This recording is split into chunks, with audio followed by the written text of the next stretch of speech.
Kembalinya Raja Serigala. Bab 753, terkejut. Daftar. Tentu saja, ada kata Chen yang tertulis di liontin giok di depannya. Kata Chen ini ditulis dengan penuh semangat dan kekuatan, serta memiliki makna keberanian dan kekuatan yang unik. Tapi Cheng Fangzu tidak bodoh. Liontin giok ini bukan pusaka Li Jiaojiao. Jelas itu adalah tanda milik keluarga Chen, keluarga terkaya dan terpandang di Qingsu. Dia pernah melihat tanda ini saat dia masih kecil dan mengingatnya dengan jelas. Momen. Dia memikirkan sesuatu dan berkeringat dingin. Dia menatap Chen Fan, dan tiba-tiba sebuah gambaran muncul di benaknya. Tahun itu, dia mengikuti ayahnya ke keluarga Chen untuk melakukan bisnis. Dia masih sangat muda saat itu, tetapi karena sejak kecil dia hidup di lingkungan orang kaya, dia memandang rendah orang lain dan menjadi sangat sombong. Tetapi ketika dia memasuki keluarga Chen dan melihat Chen Fan, putra tertua keluarga Chen, dia langsung menjadi seperti bola yang kempes. Putra tertua keluarga Chen puluhan bahkan ratusan kali lebih kaya darinya. Temperamennya malah lebih dahsyat dari tuan muda yang dimanja sejak kecil ini. Saat dia melihat Chen Fan, dia sepenuhnya memahami kebenaran bahwa selalu ada orang yang lebih baik darimu. Sekarang setelah dia mendapatkan token keluarga Chen, dia tiba-tiba menyadari bahwa orang di depannya tidak lain adalah Chen Fan, putra tertua keluarga Chen.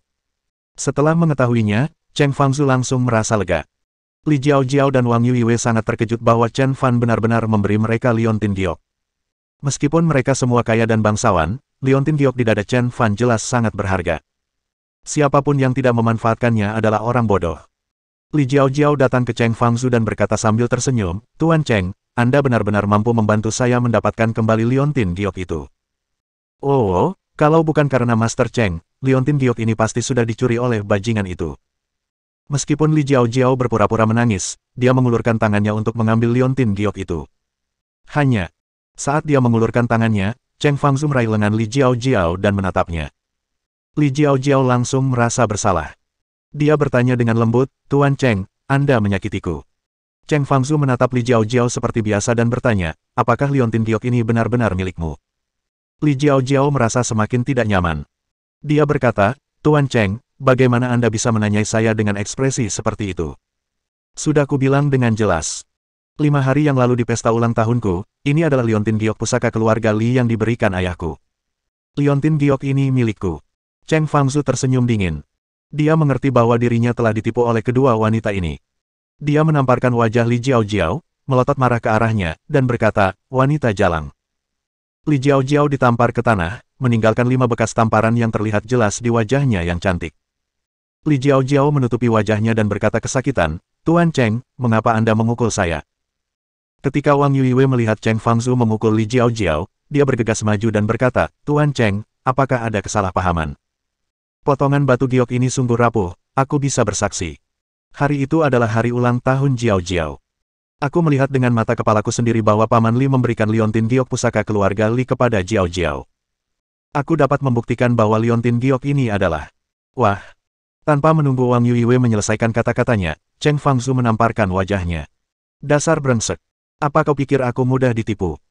Wang Yuiwei dan Li Jiaojiao jatuh ke tanah, menutupi wajah mereka dan menatap Cheng Fangzu yang tampak akrab namun juga asing. Mereka bertanya dengan ragu, "Tuan Cheng, apa kesalahan kami?" Orang-orang yang menonton juga tercengang. Anda tahu, Cheng Fangzu, Li Jiaojiao dan Wang Yuiwei berada dalam kelompok yang sama, tetapi mengapa Cheng Fangzu tiba-tiba menyerang kaki tangannya? Apa yang sedang terjadi? Itu potongan batu giok. Beberapa orang pintar berkata, setelah Cheng Fangzu menerima batu giok itu, sikapnya terhadap Li Jiaojiao dan Wang Yuiwei tiba-tiba berubah. Apakah ada rahasia tentang batu giok di sini? Sementara semua orang menebak-nebak, Cheng Fangzu tiba-tiba berlutut di depan Chen Fan. Celepuk. Semua orang tercengang. Putra tertua keluarga Cheng benar-benar berlutut dan meminta maaf kepada orang biasa. Tahukah kamu, Cheng Fangzu telah memaksa Chen Fan untuk bersujud dan meminta maaf. Namun Chen Fan tidak bersujud padanya, jadi dia berlutut di hadapan Chen Fan terlebih dahulu. Apa yang sedang terjadi? Bukan hanya para penonton yang kebingungan, bahkan Li Jiaojiao dan Wang Yuiwei pun tercengang. Kedua pria itu buru-buru berdiri untuk menarik Cheng Fangzu, tetapi Cheng Fangzu mendorong mereka dan memperingatkan mereka kata demi kata, "Jika kalian tidak ingin mati, segera berlutut." Keduanya tercengang, tidak mengerti mengapa Cheng Fangzu tiba-tiba bersikap seperti ini. Tepat ketika keduanya terkejut, perilaku Cheng Fangzu di detik berikutnya mengejutkan semua orang dan mereka bertanya-tanya mengapa ini terjadi. Bab 754 seluruh ceritanya. Cheng Fangzu berlutut dan merangkak di depan Chen Fan. Chen. Cheng Fangzu tiba-tiba menahan diri dan berkata, "Kakak, maafkan aku buta. Saya terlalu bodoh dan menyinggung Anda. Saya harap Anda bisa memaafkan kesalahan saya." Cheng Fangzu tidak berani menantang Chen Fan. Anda harus tahu bahwa meskipun pesawat keluarga Chen jatuh dan kekuatan keluarga Chen dikendalikan oleh Nyonya Han, Chen Fan memiliki liontin giok pusaka keluarga Chen di tangannya. Siapapun yang memiliki liontin giok itu adalah juru mudi keluarga Chen. Terlebih lagi, dia bisa merasakan niat membunuh Chen Fan, dan dia mungkin akan melakukan sesuatu yang besar kali ini ketika dia kembali. Hal ini membuatnya sangat takut. Kalau mau punya musuh, jangan pernah punya musuh dengan orang yang bersedia melawan kamu sampai mati. Chen Fan menatap Cheng Fangzu yang berlutut di tanah dan berkata, "Apakah kamu yakin?" "Saya menyerah." Cheng Fangzu tidak berani mengeluh. Dia berkata, "Kakak, liontin giok ini milikmu, pakailah." Chen Fan tersenyum tipis dan berkata, "Milikku. Bagaimana kau bisa membuktikan kalau itu milikku? Saya butuh bukti." Chen Fan berkata dengan tenang, dia berkata bahwa mudah untuk melepaskan liontin giok, tetapi tidak mudah untuk memakainya. Cheng Fangzu secara alami ingat apa yang dikatakan Chen Fan.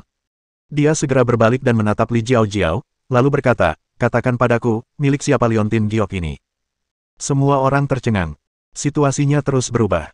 Baru saja Li Jiao bersikeras bahwa liontin giok itu miliknya, tetapi sedetik kemudian dia ditanyai oleh Cheng Fangzu. "Apa yang sedang terjadi?" Li Jiao menundukkan kepalanya, tidak berani menatap mata Cheng Fangzu. Dia merasa bersalah. "Bicaralah." Suara Cheng Fangzu menjadi sedikit lebih keras. Li Jiao dan Wang Yuiwei begitu takut hingga mereka gemetar. Li Jiao ingin mengatakan sesuatu tetapi dihentikan oleh Wang Yuiwei. Dia tahu bahwa dia sama sekali tidak bisa mengakuinya saat ini. Begitu dia mengakuinya, krisis kredibilitas yang dibawa keluarga Li dan Wang akan sangat besar. Pada saat yang sama, jika Cheng Fangzu mengetahui seluk-beluk masalah ini, maka tanggung jawab atas 6 nyawa keluarga Cheng juga akan diminta pertanggungjawabannya kepada mereka. Dia buru-buru berkata, "Tuan Cheng, liontin giok ini memang milik Li Jiao, milik keluarga Li." Ledakan. Cheng Fangzu menendang Wang Yuiwei ke tanah. Pria ini masih berbohong bahkan ketika dia akan mati. Cheng Fangzu meraih Li Jiao dan berkata, "Liontin giok ini sama sekali bukan milikmu, juga bukan pusaka keluarga Limu. Aku punya bukti kuat bahwa liontin giok itu bukan milikmu, tapi kau tidak layak untuk aku gunakan bukti ini untuk menghancurkanmu, karena kau memang tidak layak." "Memang?" kata Chen terukir pada liontin giok itu, dan Cheng Fangzu dapat langsung mengeluarkan liontin giok itu untuk membuktikan bahwa itu milik Chen Fan. Akan tetapi, dia tidak melakukannya karena, pertama, Li Jiao tidak layak melihat arti sebenarnya dari liontin giok itu, dan kedua, dia tidak layak menggunakan bukti ini untuk membuktikan bahwa liontin giok itu bukan milik Li Jiao. "Aku katakan padamu, sebaiknya kau tahu kapan harus bertindak, kalau tidak kau akan menyesalinya, dan keluargamu Li akan menderita akibatnya." Sekarang, mereka yang mengaku akan diperlakukan dengan lunak, sementara mereka yang melawan akan diperlakukan dengan keras. Dia adalah seseorang yang tidak bisa kamu ganggu. Jangan pernah berpikir tentang hal itu. Aku, Cheng Fangzu, sudah menerima takdirku. Seberapa mampukah kau, Li Jiao? Cheng Fangzu melemparkan Li Jiao dengan keras ke tanah. "Ceritakan pada kami kisah selengkapnya," kata Cheng Fangzu. Li Jiao memandang Chen Fan dan memikirkan peringatan Cheng Fangzu. Dia tahu bahwa Chen Fan bukanlah seseorang yang bisa disinggung perasaannya. Dia menghela napas dan berkata, "Liontin giok ini bukan pusaka keluargaku. Itu milik Chen Fan." Li Jiao mengucapkan dua kalimat ini dan menangis. Para penonton juga tercengang. Mereka tidak pernah menyangka bahwa putri sulung keluarga Li akan menuduh orang lain mencuri liontin gioknya di depan umum. Faktanya, dialah yang menjebak orang lain. Perilaku seperti itu benar-benar membawa malu bagi keluarga Li. Keluarga Wang juga bukan keluarga yang baik. Semua orang tidak hanya kecewa dengan Li Jiao, tetapi juga sangat kecewa dengan Wang Yuiwei. Setelah apa yang terjadi hari ini, keluarga Li dan keluarga Wang pasti akan menghadapi krisis kredibilitas yang belum pernah terjadi sebelumnya. Cheng Fangzu sangat marah hingga ia hampir muntah darah. Dia berteriak, "Ceritakan padaku secara rinci, apa yang sedang terjadi." Li Jiao dan Wang Yuiwei menundukkan kepala dan berkata, "Awalnya, ketika kami melihat Chen Fan tampan, kami punya pikiran jahat dan berencana untuk merayunya. Tapi, kami tidak pernah menyangka dia akan menolak kami. Kami marah dan berbohong bahwa dia mencuri liontin giokku, siap membuatnya membayar harganya." Celepuk. Keduanya berlutut dan berkata, "Tuan, kami minta maaf. Kami tahu kami salah. Mohon maafkan kesalahan kami dan jangan ganggu kami." Semua orang terdiam. Adalah hal yang wajar bagi lelaki untuk menyantap apa saja saat lapar, namun sangatlah patut didengki dan cemburui bagi wanita untuk menyantap apa saja saat ia begitu lapar. Cheng Fangzu juga terdiam. Dia berlutut di depan Chen Fan dan berkata, "Saudaraku, sekarang ada bukti yang tak terbantahkan bahwa liontin giok ini milikmu. Silakan terima." Bab 755, Pertimbangan Jangka Panjang. Chen Fan mengambil kembali liontin giok itu dan hendak pergi, tetapi Cheng Fangzu menghentikannya. "Kakak, kamu mau pergi kemana terburu-buru seperti ini?" Chen Fan kembali menatap Cheng Fangzu. Dia tentu saja mengerti bahwa tempat yang dimaksud Cheng Fangzu adalah keluarga Chen. Chen Fan tetap diam, yang dianggap sebagai persetujuannya. Cheng Fangzu berkata dengan tergesa-gesa, "Kakak, aku sudah meminta seseorang untuk menyiapkan makanan lezat, bagaimana kalau kita menyusul dulu?" "Tidak ada waktu." Chen Fan berbalik dan bersiap untuk pergi. Cheng Fangzu menghentikan Chen Fan lagi dan berkata, "Kakak, ada sesuatu yang penting," kata Cheng Fangzu dengan serius. Chen Fan berpikir sejenak dan berkata, "Oke." Setelah mendapat jawaban yang memuaskan dari Chen Fan, Cheng Fangzu segera menelepon keluarganya dan meminta seseorang untuk datang dan membersihkan medan perang. Dia pergi bersama Chen Fan. Semua orang hanya bisa menonton dengan bodohnya. Mereka mengira Cheng Fangzu akan bertarung dengan ganas, tetapi mereka tidak pernah menyangka dia akan bersikap begitu patuh. Semua orang mulai berspekulasi tentang identitas Chen Fan. Dan, hal yang paling mengejutkan adalah setelah Chen Fan pergi, salju tebal berhenti. Yang lebih mengejutkan lagi adalah salju tebal itu hanya turun dalam radius 1 kilometer. Dengan kata lain, salju tebal ini disebabkan oleh Chen Fan. Di hotel mewah, ada 10 hidangan, termasuk ikan dan daging, yang sangat lezat. Cheng Fangzu mengisi gelas Chen Fan dengan anggur. Kemudian, dia mengangkat gelasnya dan berkata, "Saudara Fan, saya benar-benar minta maaf. Saya salah tentang apa yang terjadi hari ini. Saya minta maaf karena telah merepotkan Anda. Saya harap kamu bisa memaafkan kesalahan saya dan tidak menyimpannya dalam hati." "Hehe," Cheng Fangzu tertawa canggung dan berkata, "Kakak Fan, kamu mungkin tidak mengingatku, tapi aku mengingatmu. Aku pergi ke rumahmu sebelumnya." Cheng Fangzu berkata dengan suara melankolis, "Saudara Fan, kemarilah, izinkan saya bersulang untukmu." Chen Fan mengangkat gelasnya dan meminum semuanya bersama Cheng Fangzu. Cheng Fangzu hendak menuangkan segelas anggur lagi untuk Chen Fan, tetapi Chen Fan menghentikannya dan berkata, "Kamu mengundangku ke sini, apakah kamu tidak akan minum sendirian?" Cheng Fangzu menyeringai, meletakkan botolnya dan berkata, "Tentu saja tidak." Dia duduk dan berkata, "Saudara Fan, Anda akan kembali mengunjungi keluarga Chen kali ini, kan?" Chen Fan mengangguk. Melihat Chen Fan mengangguk, Cheng Fangzu menjadi sedikit gelisah. Dia melanjutkan, "Kembali ke keluarga Chen untuk menimbulkan masalah." Chen Fan masih mengangguk. Dia kembali hanya untuk menyelesaikan masalah orang tuanya. Kecelakaan pesawat itu terjadi begitu tiba-tiba. Itu membuat orang merasa sedikit tidak nyata.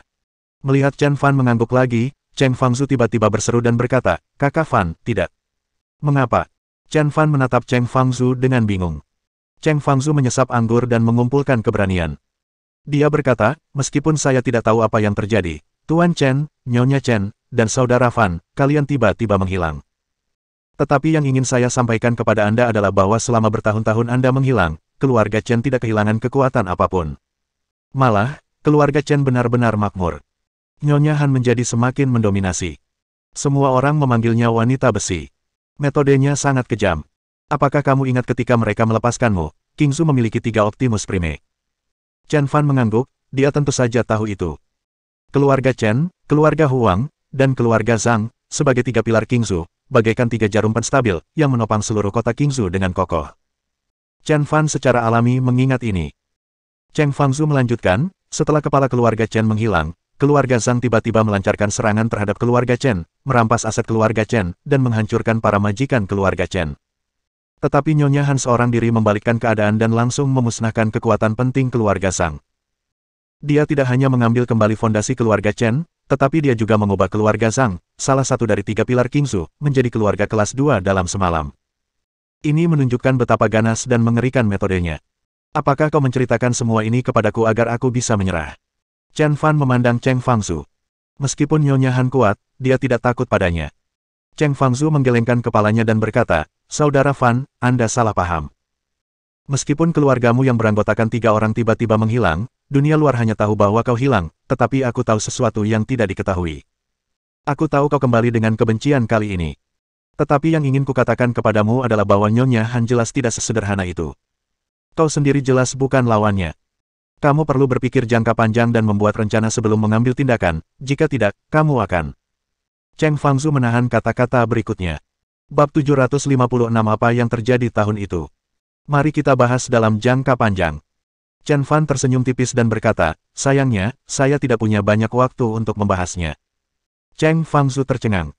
Ketika Chen Fan mengucapkan kata-kata, ambil pandangan jangka panjang, nadanya sangat sembrono dan dia sama sekali tidak peduli. Menurutnya, tidak peduli seberapa berkuasanya Nyonya Han, dia akan tetap memandang rendah padanya. Saudara Fan, aku tahu kamu ingin membalas dendam, tetapi aku dapat membantumu. Kata Cheng Fangzu. Maukah kamu menolongku? Chen Fan memandang Cheng Fangzu dari atas ke bawah. Meskipun Cheng Fangzu adalah tuan muda dari sebuah keluarga besar dan memiliki kekuasaan di Qingzhou, akankah dia membantunya? Agak tidak perlu. Itu benar. Cheng Fangzu mengangguk dengan sungguh-sungguh. Aku tahu, dengan kekuatanku, bahkan dengan kekuatan keluarga Chengku, aku tidak akan bisa membantu saudara Fan sama sekali. Namun, lingkunganku lebih rendah, dan lingkungannya lebih kecil lagi. Orang-orang yang kukenal juga bermacam-macam, tetapi aku hanya mengenal satu orang. Cheng Fangzu berkata dengan tegas, namanya Ma Xiaoshuai. Ma Xiaoshuai. Ketika Chen Fan mendengar nama Ma Xiaoshuai, dia tercengang. Ma Xiaoshuai bukanlah tuan muda dari keluarga kaya, dia juga bukan pembunuh terkenal. Namun nama Ma Xiaoshuai, bagaikan 3 jarum, tertanam dalam di lubuk hatinya. Karena dia memiliki kakak laki-laki bernama Mayong. Tahun itu, keluarga mereka bepergian dengan pesawat pribadi, dan pilotnya adalah saudara laki-laki Ma Xiaoshuai, Mayong. Semua pikiran dari tahun itu langsung menyerbu ke arah Chen Fan seperti air pasang. Untuk sesaat, aura Chen Fan begitu dingin sehingga suhu seluruh ruangan turun. Cheng Fangzu bergidik, tahu betul betapa mengerikannya Chen Fan. Dia buru-buru berkata, saudara Fan, 3 tahun yang lalu, Ma Xiaoshuai dan saya sedang minum-minum, dan dia mengatakan kepada saya sambil mabuk bahwa saudaranya Mayong sebenarnya masih hidup. Ledakan. Mendengar berita tersebut, bahkan Chen Fan yang telah berjuang keras pun terkejut. Informasi yang diberikan oleh Cheng Fangzu setara dengan memberitahunya bahwa selama dia menemukan Mayong, dia akan tahu apa yang terjadi tahun itu. Di mana Mayong? Chen Fan tiba-tiba berdiri. Cheng Fangzu terpana oleh aura Chen Fan yang luar biasa kuat. Dia menjawab dengan ragu-ragu, saudara Fan, saya tahu di mana Ma Xiaoshuai berada. Bawa aku ke sana, kata Chen Fan. Oke. Cheng Fangzu tidak berani lalai sedikit pun dan buru-buru membawa Chen Fan ke rumah Ma Xiaoshuai. Ledakan. Chen Fan menendang pintu rumah keluarga Ma, dan Cheng Fangzu serta yang lainnya bergegas masuk. Namun, tidak ada tanda-tanda Ma Xiaoshuai di rumah yang remang-remang dan bau itu. Di mana Ma Xiaoshuai? Suara Chen Fan terdengar sedikit tidak sabar. Karena Mayong selamat dari kecelakaan pesawat tahun itu berarti orang tuanya memiliki peluang besar untuk selamat. Dia tidak sabar untuk menemukan Mayong dan mengetahui apa yang terjadi. Cheng Fangzu mengerutkan kening dan berkata, saudara Fan, Ma Xiaoshuai kecanduan alkohol dan judi. Dia pasti minum di tempat atau bar tertentu. Segera, Cheng Fangzu menghubungi teman-temannya di jalan dan mulai mencari Ma Xiaoshuai. 10 menit kemudian, Tuan Cheng, orangnya telah ditemukan. Cheng Fangzu menerima panggilan. Berikan aku tempat duduknya, kata Cheng Fangzu. Segera, Cheng Fangzu membawa Chen Fan ke gang gelap. Pada saat itu, ada 3 orang yang datang ke arah mereka. Mereka terhuyung-huyung dan jelas mabuk. Kakak Ma, kamu beruntung sekali hari ini. Seharusnya kamu menang lebih dari 100.000, kan? Kata pria di sebelah kiri Ma Xiaoshuai. Ma Xiaoshuai tertawa dan berkata, anak-anak tidak boleh ikut campur dalam urusan orang dewasa. Ini, ambillah. Ma Xiaoshuai melemparkan setumpuk uang tunai kepada kedua antek di sebelahnya, lalu berkata dengan nada merendahkan, ingatlah ini, kalian berdua, selama kalian mengikutiku di masa depan, kalian akan mendapatkan semua yang kalian inginkan. Ya. Kedua pengikut itu mengangguk berulang kali bagaikan anak ayam yang mematuk nasi. Melihat mereka berdua mematuhi perintahnya, Ma Xiaoshuai langsung senang dan merasa puas sebagai bos besar. Mereka bertiga berjalan memutar dan sampai di sebuah gang remang-remang. Di gang itu, terdengar percakapan antara 3 orang, saudara Ma, jika Anda bertaruh 10.000 yuan pada taruhan terakhir dan membelinya pada taruhan keempat, itu akan luar biasa. Itu akan menjadi 10 kali lipat jumlahnya, dan Anda akan memenangkan 100.000 yuan lagi. Ma Xiaoshuai menggelengkan kepalanya dan berkata, pergilah, anak-anak tidak boleh ikut campur dalam urusan orang dewasa. Saya membeli yang terakhir pada yang pertama. Saya melakukannya dengan sengaja. Apakah kamu melakukannya dengan sengaja? Kedua pengikutnya bertanya dengan curiga, mengapa? Kalian anak-anak tidak mengerti hal-hal ini. Ma Xiaoshuai berkata dengan tenang. Pikirkan saja, Kita sudah menang ratusan ribu. Jika kita menang 100.000 lagi, apakah menurutmu kasino akan membiarkan kita pergi dengan selamat? Tidak, keduanya menggelengkan kepala dan mengacungkan jempol bersamaan, memuji, Kakak Ma, trikmu ini benar-benar hebat. Kita benar-benar membuang-buang waktu. Apa yang telah kita pelajari adalah... Benar sekali, ada hal-hal yang harus kau pelajari dariku, kata Ma Xiaoshuai dengan bangga. Namun, saat mereka berbelok di tikungan, mereka tercengang.